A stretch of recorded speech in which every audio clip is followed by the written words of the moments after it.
Hi, I'm Tony Succar, and we're celebrating Hispanic Heritage Month. This is Histories, Salsa Music in NYC. I actually started in the salsa scene with my parents because my parents had a band. It was called the Mixtura Band here in Miami. And my dad had a bunch of percussion instruments in the house. So obviously I was like curious about the congas and the timbales, and they listened to a lot of salsa music. So growing up in the United States, you listen to a lot of different styles of music and you get exposed to a lot of pop, hip hop, soul, R&B, rock, everything, right? The Latin, the sabor, the salsa. It was just such an important part, I think, of like my upbringing, that it's what calls me every time. And that's why I sort of like dedicate my life to salsa music. Definitely, I feel like New York has the sound, right? It's the sound that I passionately love.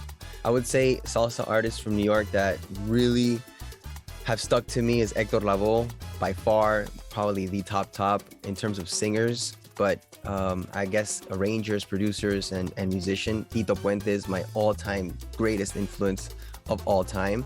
He is what I would like to be, right? In today's day and age. And but you know, a lot of like the Tito Nieves, La India, you know, these people that came out of New York with that whole Bronx, you know, and then they also started fusing like English and Spanish together in music.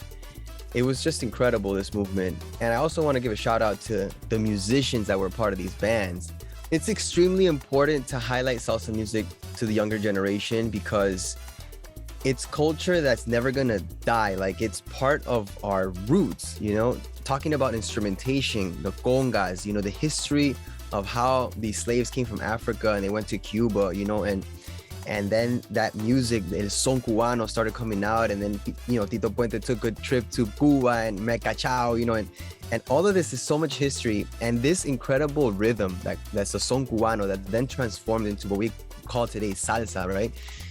It's such a beautiful genre, like instrumentation, it's amazing to the ears, it's cultura, it's musicianship, you know, orchestration. It's so good that I feel like we can't lose that, right? We have to always preserve it and conserve it, but we have to also give it an evolution. We have to bring it to the youth.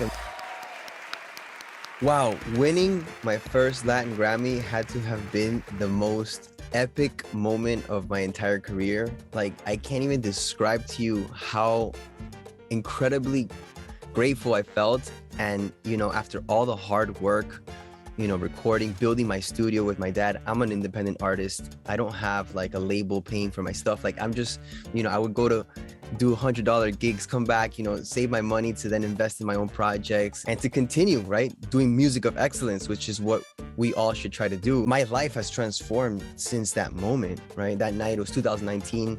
I won 2 Latin Grammys and also Producer of the Year, which to me was like the biggest, you know, after going to school and studying arranging and orchestration and all those years of like reading those books and listening to so much music, transcribing, it was an incredible feeling.